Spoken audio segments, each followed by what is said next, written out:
श्रीराम राम रामेति रमे रामे मनोरमे सहस्रनाम तत्तुल्यं रामनामवरानने। श्रीराम राम रामेति रमे रामे मनोरमे सहस्रनाम तत्तुल्यं रामनामवरानने। श्रीराम राम रामेति रमे रामे मनोरमे सहस्रनाम तत्तुल्यं रामनामवरानने। శ్రీరామనామవరానన ఓం నమ ఇతి. భక్తులందరికీ స్వాగతం. మనము నిన్నటి రోజున భరద్వాజ మహర్షి ఏ విధంగా భరతుడు, శత్రుఘ్నుడు మరియు వశిష్ఠుడు వీళ్ళందరికీ కూడా వాళ్ళ యొక్క సైన్యం మొత్తానికి లక్షల మంది జనులందరికీ కూడా అతిథి సత్కారాన్ని ఎంత ఘనంగా చేశారు అనే విషయాన్ని మనము నిన్నటి రోజున చెప్పుకుని ఉన్నాం. అలాంటి తపశ్శక్తి కలిగినటువంటి ఋషుల వలననే మన దేశానికి ఇంత గొప్ప పేరు వచ్చిందనమాట. అంతేకాని భౌతికమైనటువంటి సంపద వలన కాదు. మరి పుణ్యం చేస్తే అది ఆ వ్యక్తికి మాత్రమే అది వర్తిస్తుంది. కానీ తపస్సు చేసేటువంటి ఋషుల వలన ఆ తపశ్శక్తి అనేది ఆ ప్రదేశానికి అంతా కూడా వర్తిస్తుందన్నమాట. అంత శక్తి అక్కడ ఉంటుంది. దాని ప్రభావము 1 సంవత్సరం, 2 సంవత్సరాలు, 100 సంవత్సరాలు, 1000 సంవత్సరాలే కాకుండా ఒక్కొక్కసారి యుగాలు మారినా కూడా అలాగే ఉంటుంది. ఉదాహరణకు మనం బాలకాండలు మొదట్లో చెప్పుకున్నాం ఋష్యశృంగ మహర్షి గురించి. మరి ఆయన తపస్సు చేసినటువంటి, ఆయన తిరుగాడినటువంటి ప్రాంతము ఇప్పటికీ ఈ కలియుగంలో శృంగేరి పేరుతో ఎంతో గొప్ప పుణ్యక్షేత్రంగా విరాజిల్లుతోంది. అక్కడ ఆ తపశ్శక్తి ఇప్పటికీ మనము గమనిస్తూ ఉన్నామన్నమాట. కొంతమంది చెప్తూ ఉన్నారు అక్కడ జంతువులు తమ యొక్క జాతి వైరాన్ని మరచిపోయి అక్కడ తిరుగాడుతూ ఉంటాయి అని. ఒకసారి ఒక పాము పడగ నీడలో కప్ప సేద తీరడాన్ని కూడా గమనించడం జరిగింది. ఆ విధంగా తపశ్శక్తి అనేది చాలా గొప్పదన్నమాట. ఆ విధంగా వాళ్ళు అతిథి మర్యాదలు పొందిన తరువాత అక్కడ ఉన్నటువంటి నదీ తీరాన్ని దాటుకుంటూ, వృక్షాలను దాటుకుంటూ రాముణ్ణి దర్శించడం కోసం భరతుడు, శత్రుఘ్నుడు అందరూ కూడా అక్కడికి చిత్రకూట పర్వతం దగ్గరికి చేరుకున్నారు. ఆ తరువాత వాళ్ళు అక్కడ వస్తున్నటువంటి పొగను బట్టి వాళ్ళ యొక్క నివాస స్థలాన్ని చేరుకుని ఏ విధంగా భరతుడు, శత్రుఘ్నుడు రాముని యొక్క పాదాల మీద పడి నమస్కారం చేశారు అన్న విషయాన్ని మనము నిన్నటి క్లాస్లో చెప్పుకుని ఉన్నాం. మరి ఆ విధంగా రాముడు తన సోదరులిద్దరిని కూర్చోబెట్టుకొని ఆయన ఇలా మాట్లాడుతున్నారన్నమాట. మరి అయోధ్య ప్రజలందరూ ఎలా ఉన్నారు, వాళ్ళంతా క్షేమంగా ఉన్నారా, సుఖంగా ఉన్నారా అని రాముడు అడుగుతూ ఉన్నాడు. అంతేకాకుండా అక్కడికి వచ్చినటువంటి వాళ్ళందరికీ కూడా అర్థమయ్యే విధంగా ఆయన ఈ విధంగా చెప్తున్నారనమాట. మరి నువ్వు ధర్మబద్ధమైన రాజ్యాన్ని పరిపాలిస్తున్నావా లేదా?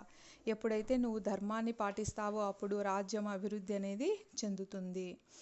మరి ధర్మబద్ధంగా ఉండాలి అని అంటే ఏమేం చేస్తే ధర్మబద్ధంగా ఉంటుంది అనే విషయాన్ని కూడా ఆయన ఇక్కడ ప్రస్తావిస్తున్నారు. మరి నువ్వు బ్రాహ్మణులను, పెద్దలను, దేవతలను అందరినీ బాగా గౌరవిస్తున్నావా? రాజ్యంలో ఉన్నటువంటి స్త్రీలు వాళ్ళ యొక్క గౌరవాన్ని రక్షిస్తున్నావా? అంతేకాకుండా వాటికి ఎటువంటి ఇబ్బంది లేకుండా రక్షణను నువ్వు కలిగిస్తున్నావా? వివాదములు నిష్పక్షపాతంగా పరిష్కరిస్తున్నావా? అంటే మన వాళ్ళు వేరే వాళ్ళు అని పక్షపాత బుద్ధితో నువ్వేమీ తీర్పులు ఇవ్వడం లేదు కదా. అంతేకాకుండా 14 రకములైనటువంటి బలహీనతలు కొందరి రాజులకు ఉంటాయి, అవి ఉండరాదు. అవి ఏంటి? నాస్తికత్వం అంటే భగవంతుడిని నమ్మకపోవడం, కపటత్వం మోసం చేసేటువంటి గుణం ఉండటం అన్నమాట. క్రోధం, ఊరికే కోపం రావడం, ఆ విషయం గురించి పూర్తి అవగాహన లేకుండా. దీర్ఘసూత్రత, సోమరితనం, ఇంద్రియలోలత్వం అంటే ఇంద్రియాలను అదుపులో ఉంచుకోలేకపోవడం, ఎవరైనా మంచి సలహాలు ఇస్తే దాన్ని వదిలిపెట్టడం, అప్రమత్తంగా ఉండకపోవడం, దుష్టుల యొక్క సాంగత్యాన్ని తీసుకోవడం, మనము చేయలేనటువంటి పనులకు ప్రణాళికలు వేయటం, రహస్యాన్ని దాచలేక అందరికీ బట్టబయలు చేయడం, మూర్ఖ మిత్రులను దగ్గర ఉంచుకొని వాళ్ళు చెప్పినట్లు వినడం, సదాచారాలు పాటించకుండా నిర్లక్ష్యంగా ఉండడం, శత్రువులను ఎదుర్కొనలేకపోవడం, ఇలాంటి వాటికి నువ్వు దూరంగా ఉంటున్నావు కదా, అలా ఉంటున్నావని నేను ఆశిస్తున్నాను అని రాముడు భరతునికి చెప్తున్నాడు. ఇంకా ఈ విధంగా చెప్తున్నాడు, ప్రియమైన భరత, ఉత్సాహం, అధికారం, బుద్ధి చాతుర్యం, ఇవి మూడు కూడా శక్తి త్రయాలన్నమాట. నువ్వు ఎప్పుడూ కూడా ఉత్సాహంతో రాజ్యపాలన చేయాలి, అధికారాన్ని దుర్వినియోగం చేయకూడదు, ప్రజలను చాలా బుద్ధి చాతుర్యంతో నువ్వు పరిపాలించాలి. ఆ విధంగా నువ్వు చేస్తున్నావు కదా. వదరుబోతులు అంటే అనవసరమైనటువంటి విషయాలు మాట్లాడేవాళ్ళు, కాలాన్ని వృధా చేసేవాళ్ళు, తర్వాత దుర్భాషలాడేవాళ్ళు అంటే ఎప్పుడూ కూడా పక్కవారి గురించి చెడుగా మాట్లాడేవాళ్ళు, ఇతరుల యొక్క ఆస్తులను ఆక్రమించేవాళ్ళు, అన్యాయంగా ప్రవర్తించేవాళ్ళు, ఈ నలుగురి నుంచి నువ్వు దూరంగా ఉంటున్నావు కదా అని హెచ్చరిస్తున్నాడు.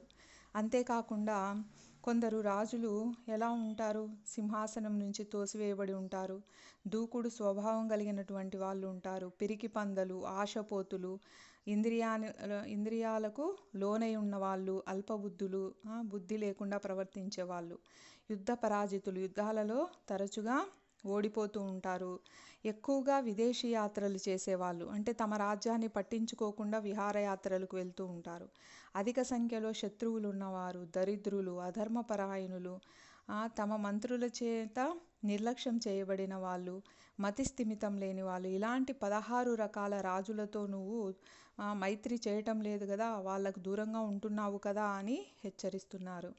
అంతేకాకుండా ఆయన ఈ విధంగా చెప్తున్నారనమాట, మనకు అవసరమైన సమయంలో వేలాది మంది మూర్ఖులు ఉన్నా కూడా మనకు ఎలాంటి ఉపయోగము ఉండదు, కానీ అలా ఒక్కరు మాత్రము సమర్థుడైన వాడు ఉంటే, అలాంటి ఒక మంచి మంత్రి ఉంటే ఆ రాజు చక్కగా పరిపాలించగలుగుతాడు. కాబట్టి ఎవరైతే వ్యాధిని పెంచేటువంటి వైద్యుడు ఉంటాడు, కొంతమందికి వైద్యం చేత కాదు అలాంటి వాడు, తర్వాత యజమానికి తలవంపులు తెచ్చేటువంటి సేవకుడు, తానే రాజు అవ్వాలనేటువంటి ఒక యోధుడు, ఇలాంటి వాళ్ళను నువ్వు దూరంగా ఉంచాలి, వాళ్ళను దూరంగా ఉంచితే నువ్వు క్షేమంగా ఉంటావు. కాబట్టి అలా ఉంటున్నావా లేదా అని ఆయన చెప్తున్నారనమాట. జాగ్రత్తలన్నీ చెప్తున్నట్టే ఉంది, ఆయన హెచ్చరిస్తూ ఉన్నట్టే ఉంది. ఆ విధంగా నువ్వు జాగ్రత్తగా అయోధ్య నగరాన్ని పాలిస్తున్నావు కదా అని. ఎందుకంటే మన వంశంలో ఉన్నటువంటి చక్రవర్తులంతా కూడా చాలా గొప్పగా ఈ రాజ్యాన్ని పరిపాలించారు అని, కాబట్టి వాళ్లకు చెడ్డ పేరు వచ్చే విధంగా మనము చేయరాదు అని ఆయన ముందు జాగ్రత్తలు చెప్తున్నారు. అంతేకాకుండా భరతుని యొక్క జడలు కట్టించుకున్నటువంటి శిరోజాలను చూసి, ఏమిటిది భరత, ఎందుకు ఇలా నువ్వు నార వస్త్రాలు ధరించి ఈ విధంగా శిరోజాలను నువ్వు జడలు కట్టించుకున్నావు అని అంటున్నాడనమాట. ఆయనకు అర్థమవుతూ ఉంది రాముని మీద ప్రేమ వలననే ఈయన ఈ విధంగా చేశాడు అని. అయితే ఆ ప్రేమ, ఇంత ప్రేమ నా మీద అని మళ్ళీ భరతుణ్ణి ఆలింగనం చేసుకొని చెప్తున్నారనమాట. నువ్వెందుకు సింహాసనాన్ని వదిలేసి వచ్చావు ఇలాగ అరణ్యాలకు అని అడుగుతున్నాడు. అప్పుడు భరతుడు చెప్తున్నాడు, రామ, నాకు తెలియకుండానే నా తల్లి కుతంత్రాలు పన్నింది, దానిలను అమలు జరిపింది, నువ్వే అసలైన హక్కు కలిగినటువంటి వారసునివి, కాబట్టి నువ్వు అయోధ్యకు తిరిగి వచ్చి నువ్వే రాజ్యాన్ని ఏలాలి అని నేను వేడుకుంటున్నాను, దయచేసి నువ్వు వచ్చేసేయి.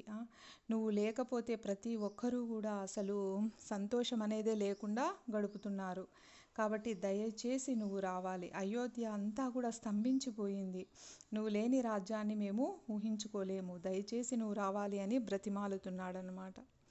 అప్పుడు ఆ విధంగా బ్రతిమాలుతూ ఉంటే శ్రీరాముని పాదాలను ఆయన పట్టుకొని వదలటం లేదనమాట.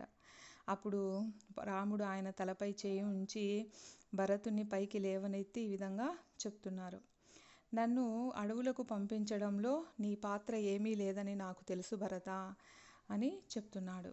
కానీ ఇది తండ్రి ఇచ్చినటువంటి మార్గం, నాకు తండ్రి చెప్పినటువంటి మాట, నేను ఆయనను సత్యంలో నిలబెట్టడానికి ఇలా వచ్చాను, మరి అది కాదని నేను రాజ్యాన్ని తీసుకుంటే అది పాపమార్గం అవుతుంది, అలాంటి సింహాసనం పొందేటువంటి కోరిక నాకు లేదు, నువ్వు నీ తల్లిని కానీ రాజును కానీ నిందించాల్సిన అవసరం లేదు, ఎందుకంటే వాళ్ళిద్దరూ వాళ్ళ యొక్క పరిధిలోనే, న్యాయమైన పరిమితులలోనే వాళ్ళు వ్యవహరించారు. ఎందుకంటే ఆ, పెద్దవాళ్ళ యొక్క సంరక్షణలో ఉన్నటువంటి పిల్లలు వాళ్ళు ఎలా ఉండాలి, ఏం చేయాలి అని నిర్ణయం తీసుకునేటువంటి హక్కు తల్లిదండ్రులకు ఉంటుంది.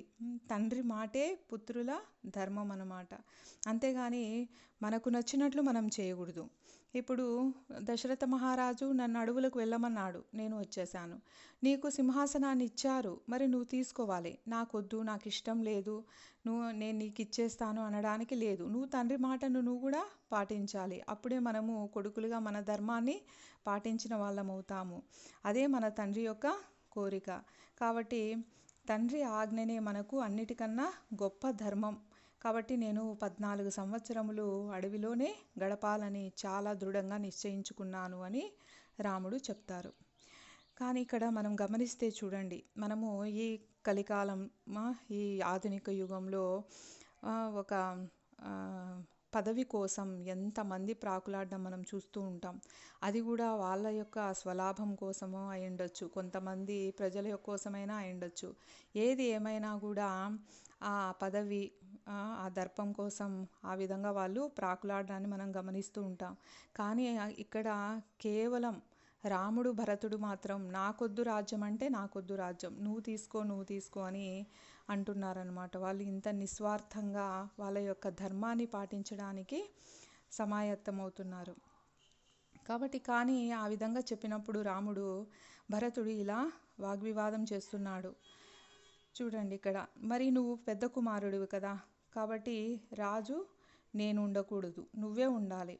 మన దివంగతుడైన తండ్రి యొక్క ఆత్మకు నువ్వు జలతర్పణం విడిచి ఆ తర్వాత నువ్వు అయోధ్యకు తిరిగి వచ్చి రాజసింహాసనాన్ని అధిష్ఠించాలి అని అన్నాడు. అంటే ఎప్పుడైతే భరతుడు దివంగతుడైన మన తండ్రి అన్నాడో అప్పటి వరకు రామునికి దశరథ మహారాజు చనిపోయిన విషయమే తెలియదు.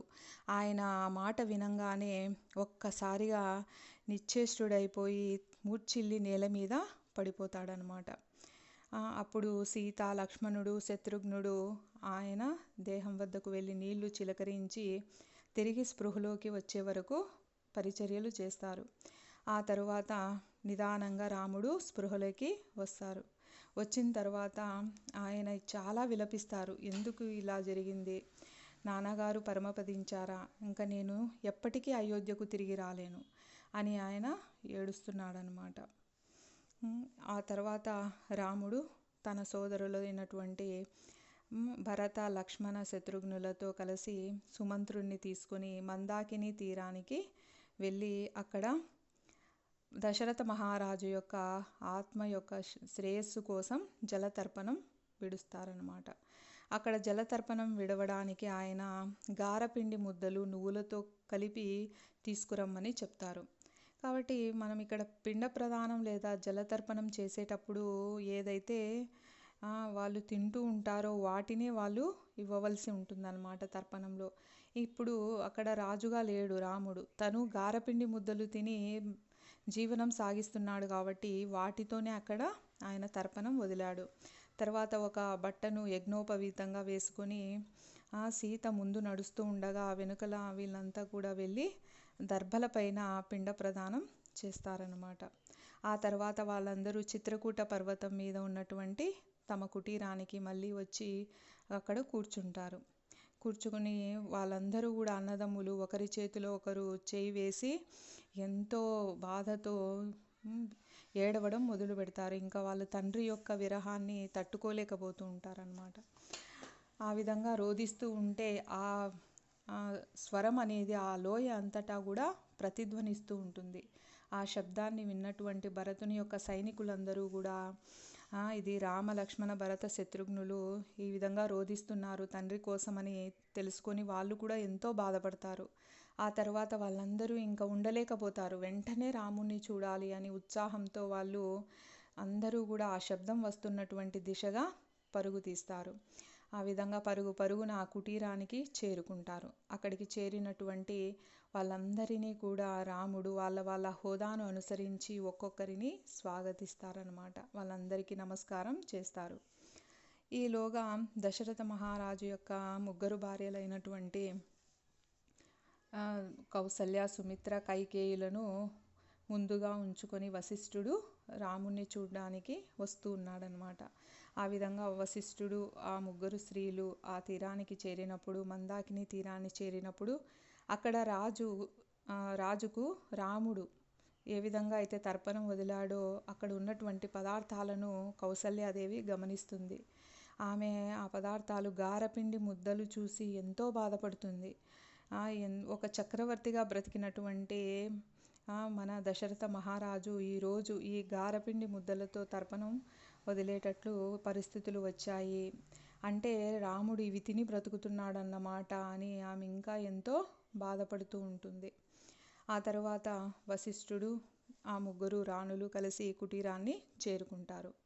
ఆ విధంగా వెళ్ళిన తర్వాత రాముణ్ణి ఒక్కసారిగా చూసేసరికి ఆయన ఎలా ఉన్నాడు అంటే సాక్షాత్తు దివి నుండి భువికి వచ్చినటువంటి దేవతామూర్తిలా కనిపిస్తున్నాడనమాట. వెంటనే ఆయన లేచి వచ్చి తన యొక్క తల్లుల పాదాలను స్పర్శించి నమస్కారం చేశాడు. రాముడు ఆ విధంగా పాదాభివందనం చేస్తూ ఉంటే ఆ ముగ్గురు తల్లులు కూడా ఆయన వీపు మీద ఉన్నటువంటి ధూళిని తుడిచి ప్రేమగా ఆలింగనం చేసుకున్నారు. ఆ తరువాత సీత, లక్ష్మణుడు కూడా వాళ్ళు ఏడుస్తూ ఆ బాధను తట్టుకోలేక తండ్రి మరణించాడని లక్ష్మణుడు, మామ మరణించాడని సీత ఏడుస్తూ వచ్చి ఆ తల్లుల యొక్క పాదాలను స్పర్శిస్తారు. అప్పుడు కౌసల్యమాత సీతను ఆలింగనం చేసుకుంటుందన్నమాట. రాముడు వశిష్ఠుని సమీపించి ఆయన పాదాలను కూడా స్పర్శిస్తాడు.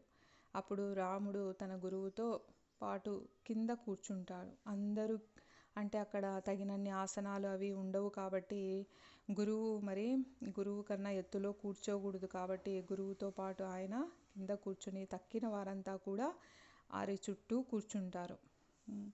అప్పుడు భరతుడు రామునితో చెప్తున్నాడు, కోసల రాజ్యానికి నువ్వు తిరిగి తప్పకుండా రావాల్సిందే, ఆ రాజ్యపాలన చేయాల్సింది నువ్వే అని చెప్తున్నాడు. మరి ఈ విషయం చెప్పడానికి భరతుడు మాత్రం వస్తే సరిపోతుంది కదా, మరి ఇంతమంది రావడం ఎందుకు అని అంటే ఇక్కడ చూడండి భరతుని ఆలోచన ఎలాగైనా సరే ఎలాగైనా సరే రాముణ్ణి కోసల రాజ్యానికి రాజును చేయాలి అని. ఎందుకంటే తను చెబితే ఒప్పుకోకపోతే ఇంతమంది ప్రజలు, ఇన్ని లక్షల సైన్యము, వీళ్ళందరి అభ్యర్థననైనా అయ్యో ఇంతమంది చెప్తున్నారు కదా పోనీలే వీళ్ళు ఇంత బాధపడుతున్నారనైనా వస్తారేమో, పోనీ అప్పటికీ ఒప్పుకోకపోతే పెద్దలున్నారు కౌసల్య, సుమిత్ర, మిగిలిన మంత్రులు వీళ్ళందరూ చెప్తే ఏమైనా వస్తారేమో, వాళ్ళ మాట వినకపోతే తప్పు చేసిన కైకేయి ఉంది, నా తప్పు క్షమించు నాయనా, నా వరాలు నేను వెనక్కి తీసుకుంటాను, నువ్వు వచ్చేసేయని తను చెప్తే అయినా వస్తాడేమో, లేకపోతే గొప్ప ఋషులు ఉన్నారు వశిష్ఠుడు అలాంటి ఋషులు, మరి వాళ్ళు చెప్తే అయినా వస్తారేమో, ఏదో ఒక రకంగా అయితే రాముడిని ఒప్పించి తిరిగి అయోధ్యకు తీసుకువెళ్ళాలి అని అందరినీ తీసుకొని వచ్చాడనమాట భరతుడు. అయితే భరతుడు ఆ విధంగా చెప్పేసరికి రాముణ్ణి వచ్చేయమని అక్కడున్న వాళ్ళందరూ కూడా చాలా సంతోషపడతారనమాట. కానీ రాముడు మాత్రం ఈ విధంగా చెప్తున్నాడు, ఓ భరత, ఈ జగత్తులో అంటే ఈ ప్రపంచంలో ఎవ్వరూ కూడా స్వతంత్రంగా వ్యవహరించలేరు. చూడండి, ఒక చక్రవర్తి స్థానంలో ఉండగలిగినటువంటి రాముడు కూడా స్వతంత్రంగా వ్యవహరించలేము ఈ జగత్తులో అని చెప్తున్నాడు. కానీ ఇప్పుడు మన సమాజంలో ఎవరైనా నాకు స్వతంత్రం కావాలి, నా ఇష్టం వచ్చినట్లు నేను వ్యవహరిస్తాను అని అంటూ ఉన్నారు. కాబట్టి ఇక్కడ అందుకే మనకు నేర్పడానికి రాముడు ఈ మాటలు చెప్తున్నాడు అనమాట. ఎవ్వరూ స్వతంత్రంగా వ్యవహరించలేరు. వాళ్ళు ఎప్పుడు ఎలా ఉంటారు ప్రతి ఒక్కరూ కూడా అంటే కాలం యొక్క నియంత్రణ కింద ఉంటారు. కాబట్టి కాలం మారుతూ ఉంటే అన్నీ కూడా మారిపోతూ ఉంటాయి. మనకున్నటువంటి అహంకారము, మనకున్నటువంటి వయస్సు, ధనము, అందము, అధికారము అన్నీ కూడా ఆ కాలం ముందర పరాజయం పొందుతాయి అని చెప్తున్నారు. కనుక వివేకవంతుడైన వాళ్ళు ఎవరైనా సరే ఈ జీవితంలో ఇప్పుడు దురదృష్టం వచ్చింది, ఇప్పుడు కష్టాలు వచ్చాయని ఎవరు కూడా బాధపడరు. ఇవన్నీ కూడా ఎలా ఉంటాయి, మనకున్నటువంటి బంధాలన్నీ కూడా భర్త, భార్య, అమ్మ, చెల్లి, తమ్ముడు అన్నీ కూడా ఒక ప్రవాహంలో కొట్టుకుపోతున్నటువంటి కర్ర ముక్కలు ఏ విధంగా అనుకోకుండా కలిసి మళ్ళీ ఆ ప్రవాహంలోనే విడిపోతాయో ఆ విధంగా సమాజంలో కానీ ప్రపంచంలో భూమిలో అందరూ వారి వారి కర్మలను అనుసరించి అలా కలుస్తూ విడిపోతూ వెళ్ళిపోతూ ఉంటారు. అంతేకాని ఇవి శాశ్వతమైనటువంటి విషయాలు కాదు. కాబట్టి అక్కడ సంయోగంలోనే వియోగం ఉంది. కాబట్టి ఈ విధంగా కలవడం విడిపోవడం జరుగుతుంది ఖచ్చితంగా. ఏ విధంగా అయితే ఒక గొప్ప కట్టడమైనా సరే దాని యొక్క స్తంభాలు కాలక్రమంలో క్షీణించిపోతే, అంటే వాటి పట్టుత్వం తగ్గిపోతే మనం చూస్తూ ఉంటాం. ఎప్పుడు నుంచో కట్టినటువంటి పెద్ద పెద్ద కోటలు కూడా ఇప్పుడు బీటలు వారి కూలిపోతూ ఉంటాయి. కూలిపోయే దశకు వచ్చాయి. మనము సిద్ధవటం కోట అక్కడ కొన్ని చోట్ల గమనించవచ్చు అన్నమాట. అంటే ఏంటి, అంత పెద్ద కోటలైనా సరే, పెద్ద పెద్ద రాజ్యాలైనా సరే, ఏవైనా సరే ఏ విధంగా కాలక్రమంలో నశించిపోతాయో అదేవిధంగా మనిషి కూడా కాలక్రమంలో నిస్తేజుడై వృద్ధాప్యాన్ని పొంది చివరగా మృత్యువు బారిన పడతాడు. కాబట్టి ఏ విధంగా అయితే మళ్ళీ నది తన పుట్టినటువంటి స్థలానికి తిరిగి వెళ్ళలేదో ఆ విధంగా ప్రతి ఒక్కరూ కూడా వాళ్ళ తండ్రి తాతల యొక్క దారిలో సాగిపోక తప్పదు. మరి ప్రతి ఒక్కరూ మరణిస్తారు, ఇది నిజం, ఇది సత్యం. అలాంటప్పుడు మనమేదో ఇక్కడే శాశ్వతంగా ఉంటామని అనుకొని పక్కన వాళ్ళు మరణించినప్పుడు అంతగా మనం బాధపడుతూ ఉంటాం. అది మన మూర్ఖత్వమే. మనము తెలుసుకోవాల్సింది ఏంటంటే ఎవరైనా చనిపోతాము, మనం వెళ్ళేటప్పుడు ఏమీ తీసుకెళ్ళలేము. అలాంటప్పుడు మనం ఎందుకు అధర్మంగా పనులు చేయాలి? కాబట్టి నా వంతు కూడా వస్తుంది, అది ఈరోజో రేపో ఎల్లుండో మనకు తెలియదు. కాబట్టి మనం జాగ్రత్త పడడం ముఖ్యము. కాబట్టి ప్రతి ఒక్కరు ఎవరైనా సరే చర్మము ముడతలు పడుతుంది, జుట్టు నెరిసిపోతుంది, అప్పుడు ఏమీ చేయలేము. ఇప్పుడు ప్రస్తుత కాలంలో ఒకవేళ పైన మనం మెరుగులు దిద్దుకున్నా కూడా అది శాశ్వతమైనటువంటి మార్పు ఏమీ కాదు. ఆ విధంగా సూర్యుడు ఉదయిస్తే మనం ఏమనుకుంటాం, ఆనందిస్తాం, ఆహా తెల్లవారింది అని. సూర్యుడు అస్తమించినప్పుడు ఆనందిస్తాం. కానీ మనము ఒక విషయాన్ని గుర్తుంచుకోవటం లేదు. మన జీవితం యొక్క మన యొక్క ఆయుష్లో ఒకరోజు నష్టమైపోయింది. మరి మన నష్టపోయినటువంటి ఆ రోజులో మనం ఏ విధంగా మనం దాన్ని సార్థకత చేసుకున్నాము, మనం ఇంకా మరణానికి సన్నిహితం అయిపోతూ ఉన్నాము. మరణం అనేది మనకు కొత్తగా రాదండి. మనం ఎప్పుడైతే పుట్టామో అప్పుడే మరణము మనతో పాటి మన వెన్నంటే ఉంటుందన్నమాట. ఇప్పుడు ఒక చెట్టుకు పువ్వు పూసింది, దానికి అది చిన్న కాయ అయింది, పిందెలాగా ఉంది. ఆ పిందెలాగా ఉంది అంటే నేను పిందెను, ఇంకా నేను ఇలాగే ఉంటాను అనేకి లేదు. అది కాయ అవుతుంది. కాయ అయినప్పుడు అది నేను చాలా గట్టిగా ఈ చెట్టును పట్టుకొని ఉన్నాను, ఇంకా నాకేం భయం లేదు అనుకోవడానికి లేదు. కొన్ని రోజులకు అది ఆటోమేటిక్గా ఏమైపోతుంది, పండిపోతుంది. మనము వేప చెట్టును కూడా గమనిస్తూ ఉంటాం. ఒకవేళ మామిడి చెట్లు అందరి బాటలో లేకపోయినా వేపకాయలు చూడండి ఎంత గట్టిగా అవి ఆ రెమ్మలను పట్టుకొని ఉంటాయి. ఎప్పుడైతే అవి పండిపోతాయో ఆటోమేటిక్గా అవి రాలి కింద పడిపోతాయి. మామిడి పండ్లన్నా మనం కొట్టి రాలుస్తాం, కానీ వీటిని ఎవరు టచ్ చేయరు కదా.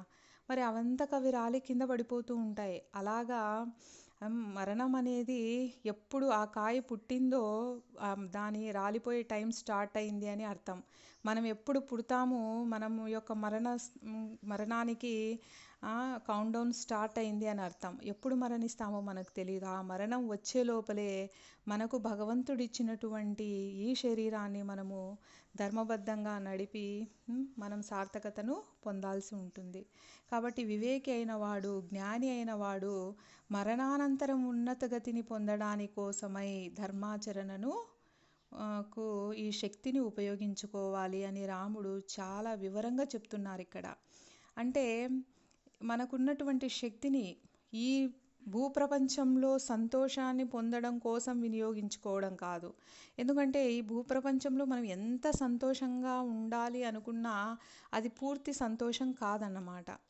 కాబట్టి అది తర్వాత మళ్ళీ మనకు ఈ భూమిపై నుంచి పైకి వెళ్ళిన తర్వాత ఉత్తమ గతిని పొందడం కోసం ఈ శక్తిని ఉపయోగించుకోవాలి అని చెప్తున్నారు.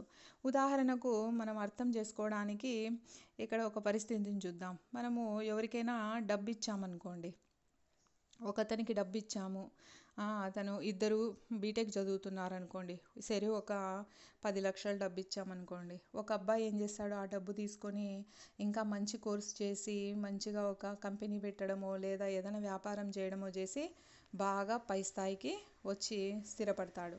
ఇంకొక అబ్బాయి ఏం చేస్తాడు, దాంతో దుర్వ్యసనాల పాలైపోయి ఆ డబ్బును వృధా చేసేసి అంతా అయిపోయి చేస్తాడు. ఎప్పుడైతే మొదటి అబ్బాయి మంచి ఆఫీసర్గా కారులో వెళ్తున్నాడు, ఈ రెండవ అబ్బాయి ఏ వీధి పక్కనో చెత్త కుప్పల దగ్గర పడిపోయి ఉంటాడనమాట. అంటే ఇద్దరికీ మనం డబ్బులు ఇచ్చాం, కానీ దాన్ని ఉపయోగించుకునే దాన్ని బట్టి వాళ్ళ యొక్క స్థితి అనేది ఉంది.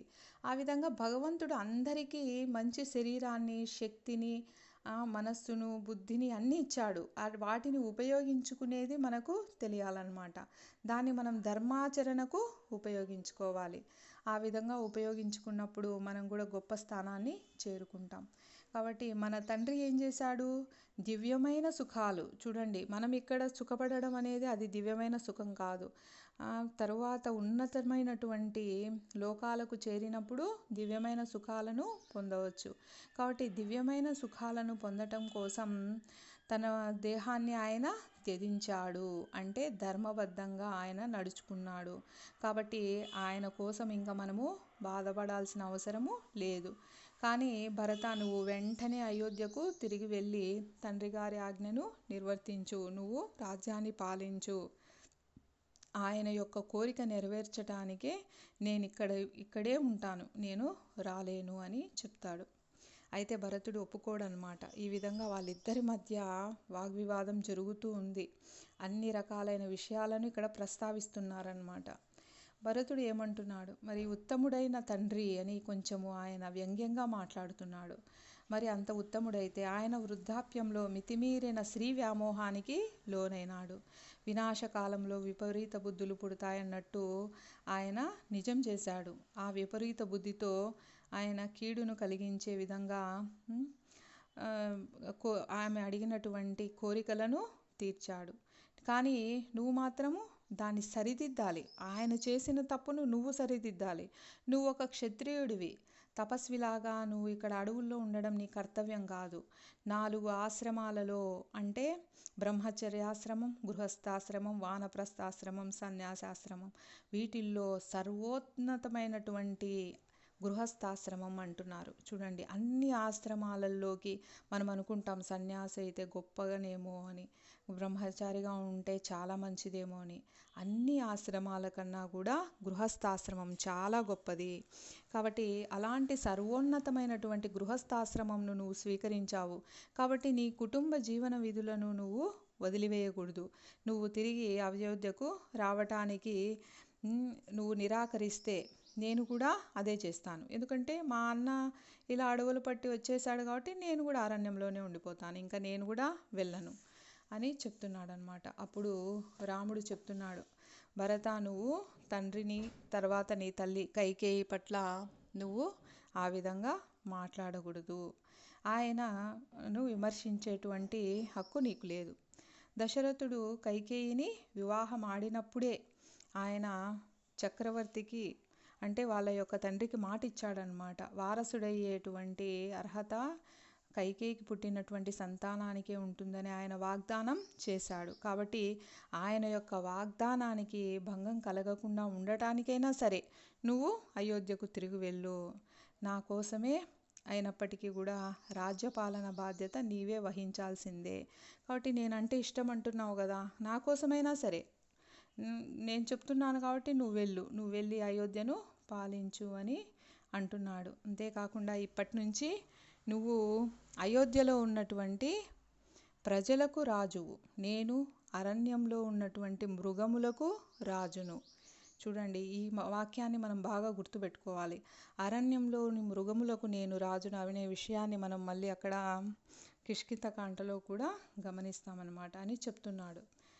అయితే వీళ్ళిద్దరి సంవాదన వింటున్నారు అక్కడ ఉన్నటువంటి వాళ్ళందరూ. ఇంకా భరతుడు ఎంత చెప్పినా వినటం లేదు రాముడు అని ఇంకా ఏం చేశారంటే అక్కడ ఉన్నటువంటి జాబాలి అనే మహర్షి మాట్లాడడం మొదలుపెట్టాడు. అయితే ఆయన ఏమని చెప్తున్నాడంటే అంటే కొంచెం వరకైనా రాముని యొక్క మనసు మార్చాలి, ఒకవేళ కొద్దిగా తప్పు విషయాలు చెప్పైనా ఎలాగోలా ఆయన కన్విన్స్ చేయాలి అనే ఆతురతతో ఆయన ఇలా చెప్తున్నాడు అనమాట. నాయన రామ, మామూలుగా జీవి అనేది ఎలా పుడుతుంది? ఒక అండము రేతస్సు యొక్క సంయోగ ఫలితంగానే కదా పుడుతుంది. కాబట్టి తల్లి తండ్రి అనేవాళ్ళు ఒక జీవి యొక్క పుట్టుకకు కారణమైన వాళ్ళు. అది కాకతాళీయంగా జరిగేటువంటి ఒక చర్య. దానికోసమని నువ్వు నా తండ్రి అని తండ్రి మాటనే పట్టుకొని ఈ విధంగా బాధలు పడాల్సిన అవసరం ఏం లేదు. కాబట్టి నువ్వు వెంటనే వచ్చేసేయి. ఒకవేళ నువ్వు ఇక్కడ తర్పణాలు సమర్పించినంత మాత్రాన ఆయన వచ్చి నేరుగా తింటున్నాడా ఏంటి? ఇప్పుడు చూడండి, భౌతిక ప్రపంచంలో వాళ్ళు మాట్లాడేటువంటి కలియుగంలో వాళ్ళు మాట్లాడే మాటలు మాట్లాడుతున్నారు ఎవరు? జాబాలి మహర్షి. కాబట్టి నువ్వు సమర్పించిన దాన్ని ఆయన ప్రత్యక్షంగా చూడగలుగుతున్నాడా, స్వీకరించగలుగుతున్నాడా? కాబట్టి నువ్వు అవన్నీ వదిలేసి భరతుని నుంచి నువ్వు రాజ్యాన్ని స్వీకరించి నువ్వు నీ యొక్క ఇంద్రియాలను సంతృప్తి పరిచే విధంగా నువ్వు రాజ్యానికి వచ్చేసేయి అని జాబాలి చెప్తున్నాడు. ఆ మాటలు వినగానే అది చెప్పేటువంటి విషయము ఒక మహర్షి అయినా సరే అది అధర్మం అయితే రాముడు దాన్ని ఏ విధంగా ఖండిస్తాడు అనేది మనం ఇక్కడ గమనించవచ్చు.